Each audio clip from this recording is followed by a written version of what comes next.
Welcome back. Today we are looking at the most insane queen sacrifice in the history of the Sicilian Defense. This is Rashid Nezhmetdinov, the man so aggressive that Mikhail Tal called him the greatest attacker who ever lived. We're in 1962, and Nezhmetdinov is about to trade his queen for a chaotic masterpiece. Hit that like button, and let's see the greatest sacrifice you've never heard of. Pawn to a4, pawn to c5, knight to f3, knight to c6. The Sicilian, Nezhmetdinov's favorite hunting ground.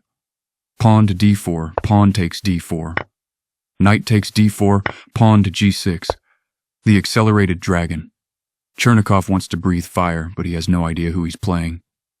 Knight to c3, bishop to g7, bishop to e3, knight to f6, bishop to c4, castles kingside. Standard development. White is active, black is solid. It looks like a normal game. For about 3 more seconds.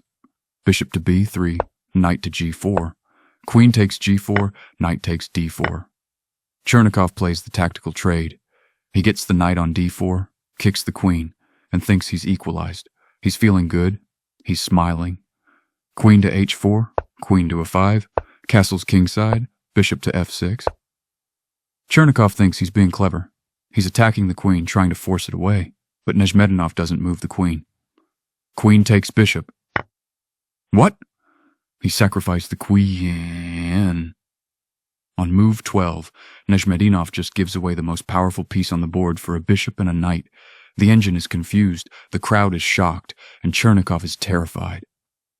Knight to e2 check, knight takes e2, pawn takes f6. Chernikov has the queen, but Nezhmetdinov has the soul of the position. Look at the coordination. Look at the knight coming to c3. Knight to c3, rook to e8, knight to d5, rook to e6. The knight is a monster on d5. It's paralyzing the entire black army. Nezhmetdinov is playing with no queen, but it feels like he has 3. Bishop to d4, king to g7. Rook to d1, pawn to d6. Rook to d3, bishop to d7. The python squeeze begins. The rooks are lifting, the pieces are swarming. Chernikov's queen is stuck watching from the sidelines. Rook to f3, bishop to b5, bishop to c3, queen to d8. Every move from Nezhmetdinov is a hammer blow. He's reclaiming the center, and the black king is feeling the heat. Knight takes f6. Another sacrifice. He doesn't stop. If you take the knight, you're lost. Chernikov plays bishop to e2, attacking the rook. Knight takes h7 check, king to g8. Rook to h3, rook to e5. The rook swings over. The mate threats are real. Chernikov is desperate. He tries to give back some material to survive. Pawn to f4, bishop takes f1. King takes f1, rook to c8. The chaos is unbelievable. We have a rook and 2 minor pieces against a queen, and white is completely winning.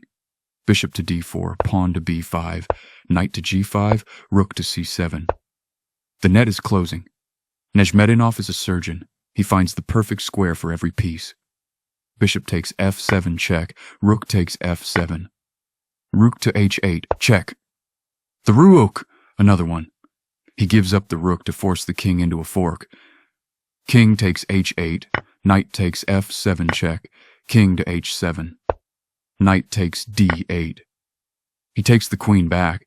After all that, Nezhmetdinov has wiped out the entire black army and emerged with a winning endgame. Rook to a4, knight to c6. Rook takes f4 check, king to e2. Chernikov plays a few more moves, but his spirit is broken. He resigns. Nezhmetdinov wins a game with one of the most legendary queen sacrifices in the history of the sport. Rashid Nezhmetdinov, everyone. The man who didn't need a queen to win a masterpiece. If you love this kind of aggressive, immortal chess, make sure to support the channel. The BTC address is in the description. Hit like, subscribe to live chess games, and I'll see you in the next one. Get out of here.